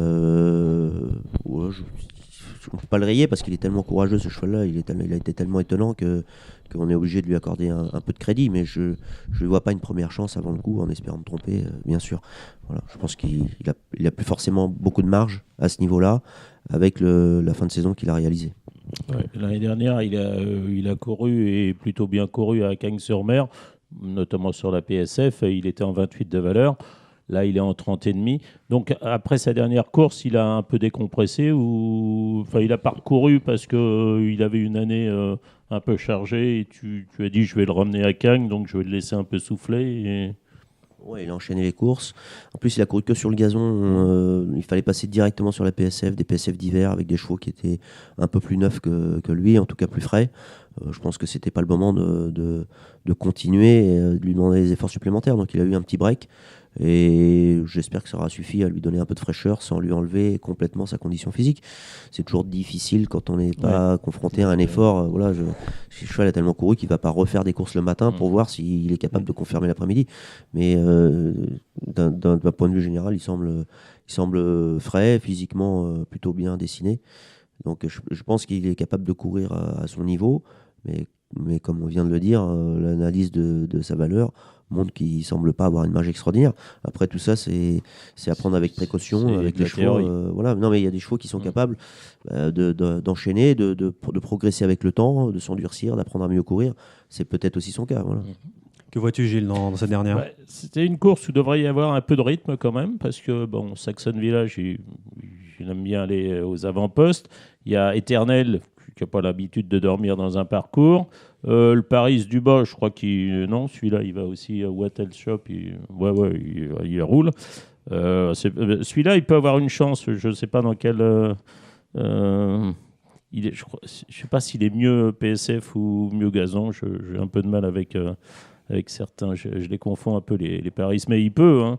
Attention, il peut, le 13, il peut tout de suite. Moi, j'aime bien Pertusato parce que s'il y a du train, il va attendre. Et, le 11. Ouais, le 11. Et c'est un bon finisseur. Là, il a été baissé de 2 kilos suite à sa course dans un réclamé. En 31, il me semble assez compétitif. Et puis, il y a le cas du 4 vent contraire qui, après avoir... c'était un vrai bon cheval avant. L'année dernière, c'était une épave quand il a couru à Cagnes.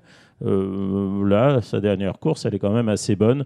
Alors, sa dernière course, elle a eu lieu à réclamer le 19 décembre. Donc, en principe, il a battu Isaac Capot, voilà. Et il l'a bien battu ce jour-là. Voilà. Non, mais au contraire, le 4, il peut... voilà. Il l'a croisé parfois, certains disent. Et puis, il y a aussi le cas du 6, Disturbed, qui est un ancien cheval correct. Pour avoir écouté Christian dans sa cheveux. T'as fait une Dominique Cordier. Voilà, c'est ça. Ouais. Christophe Escuder, l'autre jour, qui disait qu'il revenait bien. Donc, il a pas mal couru dernièrement. Il peut peut-être encore monter là-dessus. Donc, oui, moi, je dirais Pertusato le 11. Je dirais Disturb le 6. Vent contraire le 4. Et puis après, pourquoi pas Sébastien, Mathieu, voilà, enfin bon. Voilà, moi je fais mon papier. Et le Paris du Bas qui, s'il fait le même meeting qu'il fait d'ordinaire, va falloir les suivre d'emblée. Voilà pour la réunion de lundi. On ne peut pas parler de Pau. Lui aussi, je crois mardi. qu'il a descendu 20 ou 25 chevaux. Hein, je crois que j'ai lu quelque part, Jazz Paris. Non, c'est pas impossible. Ouais. Non, donc pas Pau mardi. Mercredi, Cannes-sur-Mer, donc avec le même horaire, à 13h10 jusqu'à 17h. Alors, j'ai pas les partants définitifs, Gilles. Ah bah non, puisque c'est ça, c'est probable. Hein, donc, mais on va essayer de faire le papier tout de même ensemble. Avec donc on n'aura pas les numéros. Non. Ça peut changer. Voilà. Retenez bien les noms. Et ça parle. Donc c'est sur 2000 mètres cette fois-ci, PSF pour des 4 ans et plus. Chez Kahuna qui adore c'est le l'as qui adore le parcours, qui est en montrer sa forme malgré sa pénalisation. Je dois beaucoup à Kahuna. Oui, c'était beaucoup de l'année pour toi. Oui. Bravo. Donc Kahuna le numéro 1. J'aime beaucoup 5 dans la course, Gilles.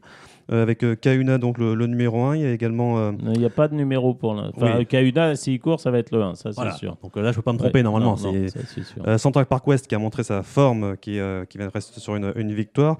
Il y en a 2 qui débutent au niveau handicap, c'est Euskadi, pour l'entraînement Gourdin, qui a montré toujours de bonnes choses, qui vient de bien courir 2 fois sur la PSF de Pau. Et il y a Oliosus, le numéro 10, pour Jean-Claude Rouget.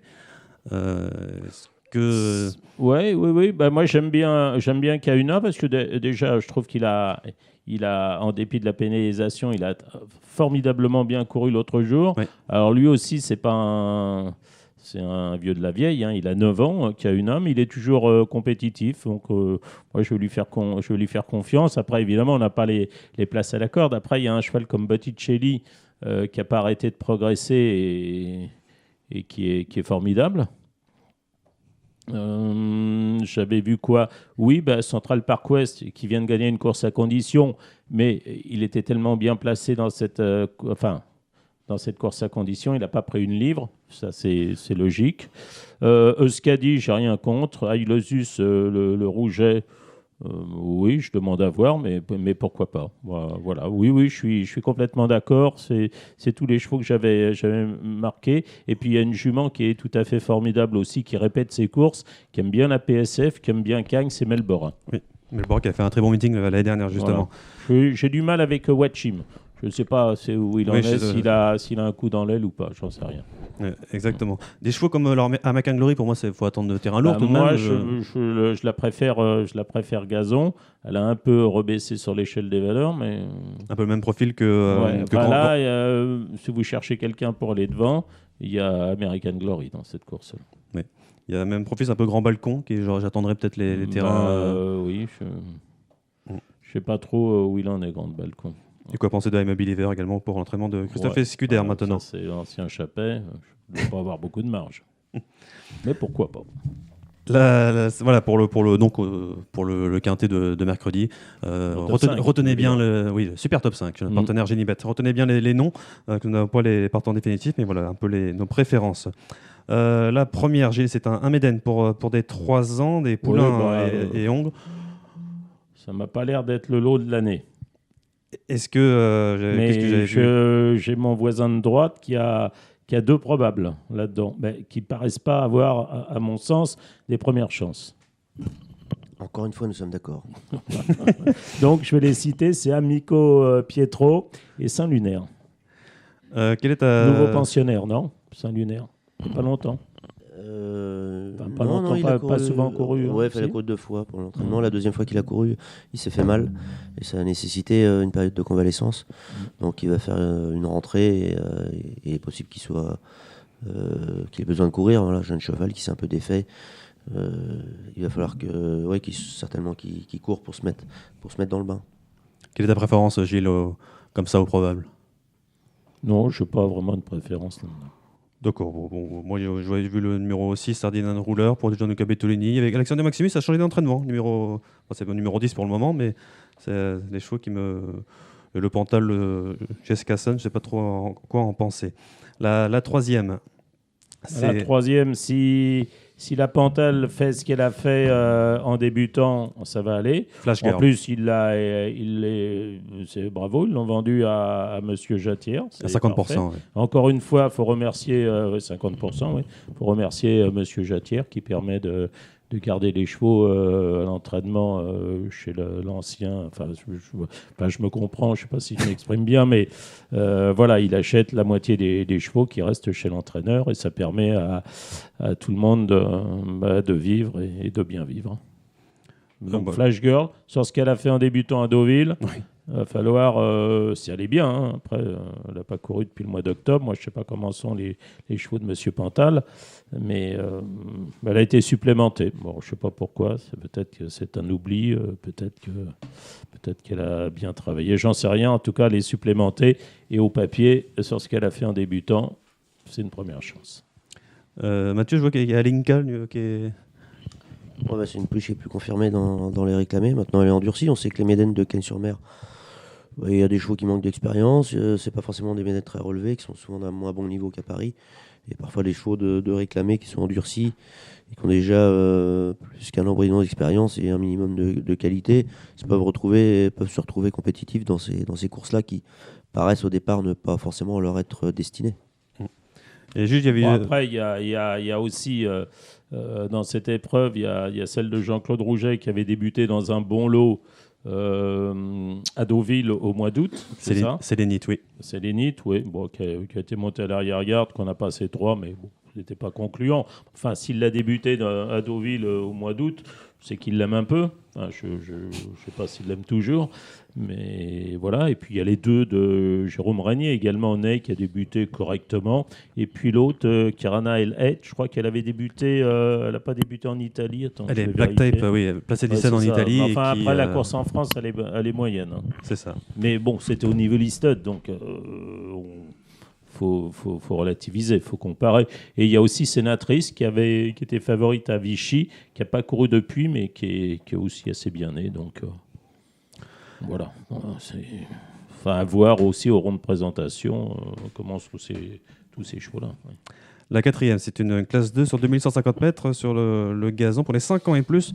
Est-ce que comme quoi ça aura ta préférence si, Comme quoi, c'est sans doute une bonne chance. Je vois que Christophe Soumillon, qui aura fait Pau la veille, se déplace à Cagnes. Je ne sais pas s'il prend l'avion en passant par Toulouse ou s'il rentre, enfin peu importe, mais il est présent. Et comme quoi, oui, comme quoi, il va aimer le terrain souple. Après, je crois qu'il a été battu à Salon de Provence par Murphy One, qu'il retrouve. C'était sa rentrée. Voilà, donc... Et puis je prendrai aussi un cheval qui fait très bien ici, c'est Always Welcome, qui avait gagné, je crois, cette course-là l'année dernière. C'est ça. Et qui est là en condition déjà avancée. Donc c'est un cheval assez fiable. Donc ça me semble être comme ça les 3 chevaux de la course, sans ordre de préférence, Morphe One, Always Welcome et Comme quoi.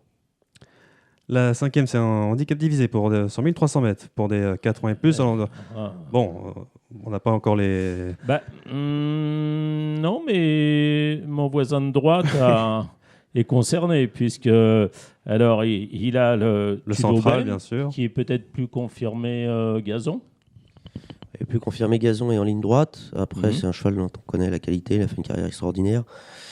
Il était parti pendant un an. Il m'avait quitté pendant un an, malheureusement, mais il est revenu à la maison. Voilà, il est revenu à la maison pour des raisons sentimentales. C'est un cheval qu'on aime beaucoup et qui ira profiter d'une retraite sur nos terres en Normandie, là où il est né, quand il aura fini sa carrière. Alors, est-ce que ce sera à la fin du meeting, ce sera à la fin de l'année? Voilà, on verra s'il a encore envie de courir. Il a besoin d'un peu de changement. Il avait peut-être un petit peu ras-le-bol de ces exercices un peu monotones. C'est vrai qu'il a beaucoup donné. Moralement, le matin, il est très très bien. C'est un cheval qui adore faire ce qu'il fait, mais voilà, il a plus les mêmes jambes que par le passé. Et là, de le changer un peu d'exercice, de l'amener ici à Cagnes-sur-Mer pour la première fois, alors qu'il a 10 ans, c'est un gros changement pour lui. Il a beaucoup baissé au poids. J'espère qu'il va retrouver un petit peu de morale et de vélocité. Enfin, le moral, il en a, mais c'est surtout de la vélocité et de la mise en jambe là, sur ce parcours un peu particulier. S'il fait bien le parcours, à cette valeur-là, il a une vraie chance. Là, je suis un peu dans l'inconnu, quoi. Voilà. Il peut avoir des engagements 1300 mètres gazon ou pas, ou je n'ai pas le programme en tête. Je crois pas, je crois que c'est exclusivement PSF. Voilà, on verra. On en saura un peu plus après cette course-là. Alors il y a aussi un cheval qui avait été formidable l'an passé, je crois qu'il a été 1 ou 2, 4 ou 5 fois, c'est Sweetas. Ouais, entre Marseille et Cagnes. Oui, il a gagné 5 courses, 5 handicaps l'an dernier. C'est quand même assez extraordinaire pour un cheval qui était très tardif. On en a parlé tout à l'heure. J'ai l'impression qu'il attaque le meeting peut-être un peu haut en valeur contre ces chevaux-là. Je ne suis pas sûr qu'il ait le niveau. Mais comme il fait très bien le parcours, il n'y a jamais rien d'exclu. Voilà, je ne suis pas sûr que ce soit un cheval de première épreuve. Oui, parce que l'année dernière, pour nos amis turfistes, il avait commencé le meeting en 21,5. Donc là, il le démarre dans des conditions de poids qui sont différentes puisqu'il est en 29,5. Ouais. Il y a le central qui est en 33 de valeur maintenant. Ouais, le central est très bien aussi. C'est un cheval qui avait de la qualité, qui est pas au niveau santé, qui n'est pas toujours exempt de problèmes. Je le trouve très bien moralement. Je pense qu'il est compétitif, il fait bien cette piste-là. Il a une valeur plafond aussi. Voilà. Donc il n'a pas de marge au point pour moi. Donc il est certainement capable de bien courir, avec un parcours favorable de pouvoir disputer l'arrivée. Mais c'est pas le cheval le plus en vue de l'épreuve. Et il ne vaut pas les chevaux du haut de tableau. Et pour passer on va dire directement à cette deuxième épreuve éventuelle, il y a Sika Possi, par exemple, qui est enfin, on va dire, retrouvé après un long passage vif, qui est bien dernièrement. Ouais, c'est un cheval qui a un mental très fragile. Voilà, il a eu des périodes. Il suffit de le regarder au rond de présentation déjà. Même dans le transport où on arrive en course, c'est un cheval qui appréhende beaucoup, qui stresse beaucoup. Cheval un peu ulcéreux. Et voilà, par période, il perd complètement ses moyens. Et par d'autres, quand il reprend confiance, c'est pas le même cheval, il n'a pas le même visage. Donc, il aime ce qu'il fait, mais il appréhende un peu parfois. Là, c'est vrai que les 3 dernières courses sont très positives. Le cheval a l'air très calme, très posé. Donc, ouais, il fait partie des chevaux dont je pense et j'espère qu'il va faire un bon meeting et qu'il va arriver à gagner sa course. Alors, est-ce que ce sera mercredi, est-ce que ce sera une autre fois, mais c'est sûrement un cheval qu'il faut suivre dans le meeting, j'espère. Il y a Pink Valentine également. Ouais, elle aussi, elle a fortune diverse. Elle a déjà gagné sur ce parcours-là. Elle connaît le parcours par cœur. Elle arrive avec de la fraîcheur, très bien mentalement, un très beau physique. Il faut la suivre aussi. Est-ce qu'elle sera capable de bien courir d'entrée ou pas? Elle avait eu besoin d'une course l'année dernière. Eh ben, je fais confiance aux spécialistes. Non, mais là, ce sont les fêtes. Non, j'ai regardé parce que je l'aime bien et je la trouve remarquablement placée désormais. Ouais. Je suis pas contre. Je pense que voilà, sur ce parcours-là, c'est une jument qu'il faut suivre aussi pendant le meeting. Oui, parce que l'année dernière, elle avait attaqué. Elle avait couru cette course-là. Elle était en 26,5. Elle avait fini 9e. Et je crois qu'elle avait fait son parcours à la corde. Elle n'avait pas vraiment accéléré dans la ligne droite, mais elle avait bien couru après. Exact. Et pour mentionner un peu d'autres, il y a Yamo Eva également. Qui vient de très mal courir. Moeva, c'est un cheval. Ouais, il a eu des problèmes pulmonaires lors de la dernière course, qui explique qu'il est très mal couru, très mal fini. On lui a laissé le temps de récupérer. Tout a l'air d'être rentré dans l'ordre. Le cheval se présente bien pour le meeting. Après, c'est un cheval qui n'est pas forcément fiable. Il a fait beaucoup mieux que ça. C'est un cheval qui a gagné, qui est monté en 40 ou 42 de valeur dans sa jeunesse. Il est gagnant de quintet. Donc il a des moyens, mais voilà, il a des problèmes physiques. Je pense que c'est sa dernière saison. On arrive avec un peu d'espoir pour faire le meeting. Il faut que ça se passe bien, il faut qu'il respire bien. Un cheval qui est très anxieux aussi. Il n'y a rien d'impossible avec lui. Voilà. Ça avait été la première la bonne l'année dernière avec Michael Michel, donc c'était le premier succès. Ouais, on a été un peu malheureux parce qu'il a gagné d'entrée assez brillamment et après il a eu des parcours malheureux, souvent malchanceux, se retrouver au mauvais endroit, avoir des problèmes de trafic ou se retrouver beaucoup trop loin dans le parcours dans une course où il n'y a pas eu de train. Franchement, il a fait un meeting qui n'était pas à la hauteur de ce que lui il a donné et de ce qu'il aurait mérité de glaner, même si on a gagné la première d'entrée. Et puis il reste K2 Victory aussi. C'est ça.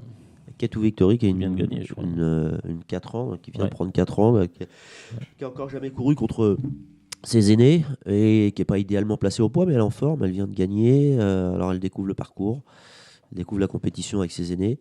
C'est un peu l'inconnu pour moi, même si je pense qu'elle est capable de rebondir un peu par rapport aux périodes un peu difficiles qu'elle a connues, qui l'ont fait descendre en 25 de valeur.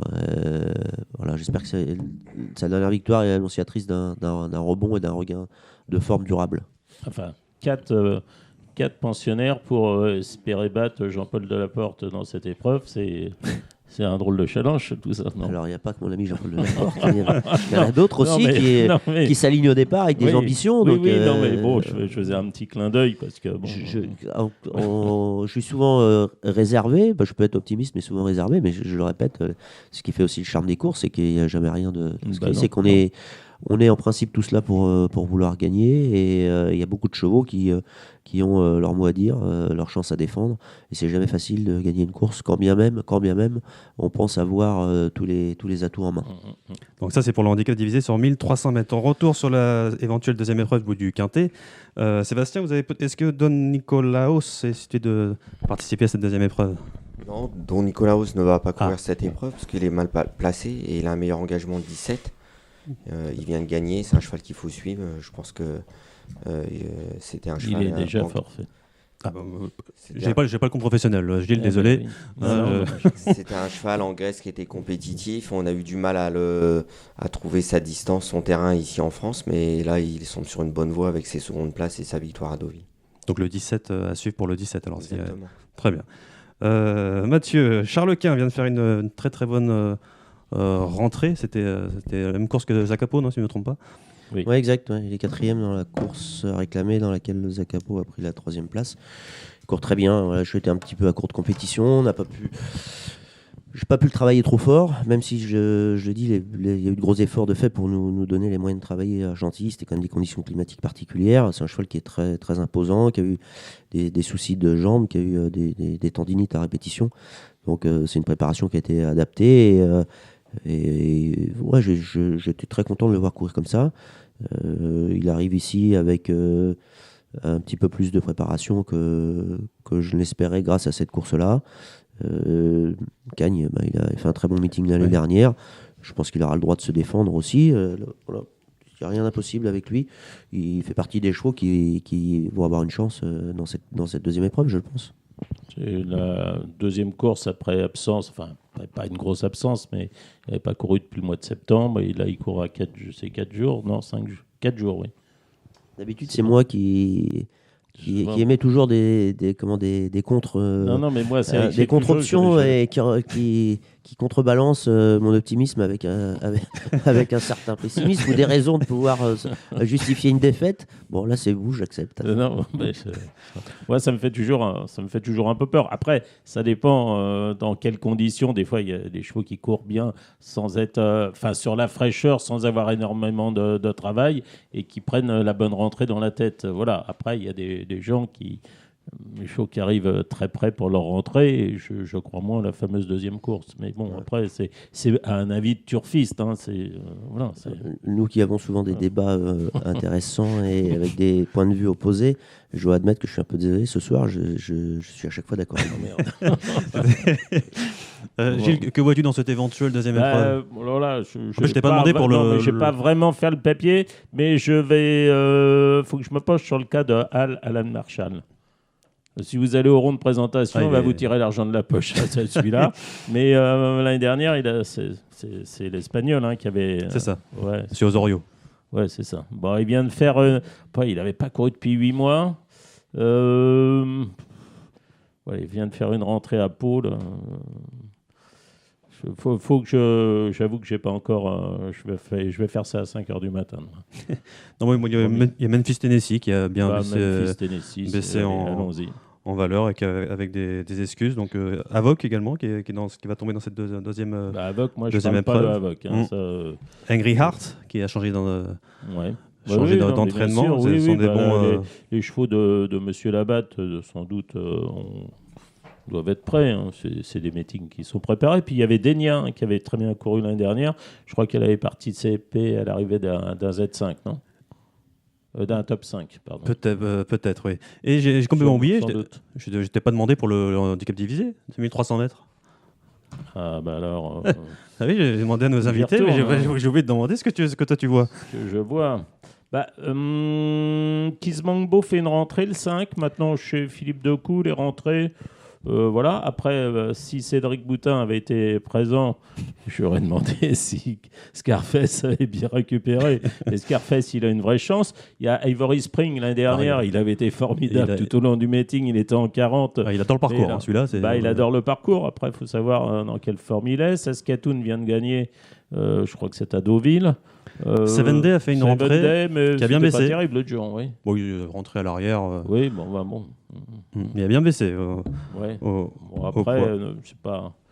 Et puis Purple Rain, qui est capable aussi. Je crois qu'il m'avait battu avec Tremblant. Celui-là, il m'avait croisé d'ailleurs ce jour-là. Donc il peut aussi. Hein. Et dans l'éventuelle deuxième épreuve, alors j'ai vu que Monsieur Valchop. Je dirais les deux paris. Je me méfierais déjà. Je prendrais un abonnement avec comment il s'appelle avec Monsieur Valchop, oui. Qui et est en puis 25. l'autre, il y en a un autre aussi là-dedans, non Way Shop. Très bien. Mais il y en a une qui est gazon, je crois. Enfin, j'ai du mal avec les shops. Faudrait que je retrouve. Non, c'était pas Gazon. Ça. Enfin, fait tout. Si, je crois, fait tout, mais elle va tout courir. Je crois. Très bien, voilà pour la réunion de mercredi à Cannes-sur-Mer. Rendez-vous dans quelques instants avec le résultat des cadeaux avec Dominique Cordier. A tout de suite. Il est là encore.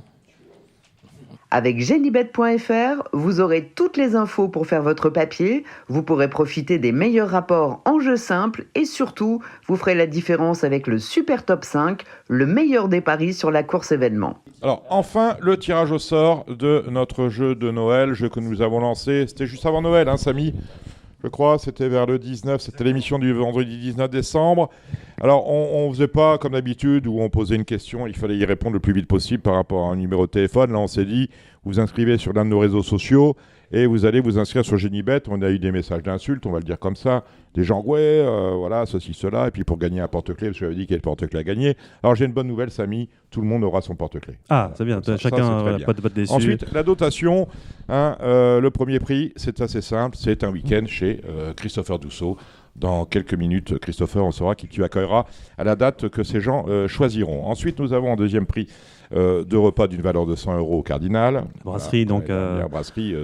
Place de la Porte de Saint-Cloud, à Paris. Surtout, c'est là où on organise, où on enregistre nos émissions tous les vendredis soirs.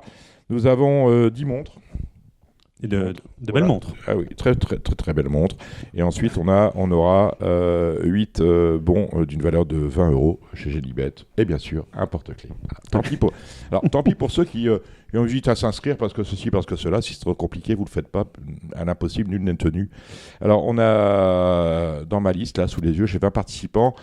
Je vais vous donner les numéros et ensuite, on va voir les noms. Alors, on a Florence 8, numéro 1, Hubert Gorecki, numéro 2, Pierre Roulois, numéro 3, Cyril Emiliani, numéro 4, Albert Lyon, numéro 5, Arnaud Lamour, numéro 6, Adam Legal, numéro 7, Nick et Emma Walker, que l'on salue, il était au Burkina Faso. Alors, je pense que venir chez vous, ça va être un peu compliqué. Numéro 8, Césaire Mehmet, numéro 9, Danny Weberberg, un ami belge, numéro 10, Fabien Duit, numéro 11, Sébastien Voinou, numéro 12, Alexis Andrieux, numéro 13, Dominique Ansart, numéro 14, Vincent Latour, numéro 15, Paul Mouche, numéro 16, Picoche, Marc Picoche, numéro 17, Éric Ramon. Éric Ramon, il s'est inscrit en mettant un message sur notre compte YouTube en disant « Je joue ». Alors j'ai juste pris son adresse, mais il faudrait qu'il m'envoie ses coordonnées, sinon on aura des petits problèmes pour toucher son lot. C'est Éric Ramon, on vous salue. Aurélie Fanou, numéro 19, et Raymond Corentin qui vient juste de s'inscrire. Vous voyez, on a eu le temps, hein. Aujourd'hui, il y a 10 minutes. Ce monsieur habite QC, il joue également. 20 lots, 20 numéros, et ça va aller assez vite. Il y a un site qui s'appelle tirageausort.net. Vous entrez toutes les coordonnées de ces gens-là, et ça vous tire au sort l'ordre. Alors on va y aller décrescendo, hein, du plus petit au plus fort. Et voilà, on est avec... voilà, on va faire ça. On va commencer par le bout, hein. On a dit que nous avions 8 bons génies. Le numéro 3, Pierre Roulois, c'est un bon génie. Dans mon tableau Excel, je mets un G. Nous avons un bon génie également pour le numéro 19, à savoir Aurélie Fanou. Je mets un G. Alors, on demandait de s'inscrire. On ne vérifiait pas, hein. On n'est pas de la police, hein. On vous fait confiance. Donc voilà. Le 14, c'est Dominique Ansart. Voilà. Alors Dominique Ansart, il habite à Trégueux. Trégueux, c'est le département 22. Je ne suis pas très bon en géographie, enfin si, mais je ne sais pas. C'est quoi 22 ? C'est bien la Bretagne, tiens. Numéro 17, Christopher veut vérifier. Marc Picoche, le 17, pour un bon génie. Côte d'Armor, j'ai eu bon, magnifique. Arnaud Lamour, c'est un bon génie. 5 bons génies distribués. Nous avons le numéro 5 avec un bon génie, à savoir Albert Lyon. Il en sera content. Salut Albert. Albert, un vieux de la vieille, hein. Grand copain de Jean-François Meyer, grand copain de Jacques Pauque, toute cette bande-là, avec laquelle j'ai commencé aux courses finalement.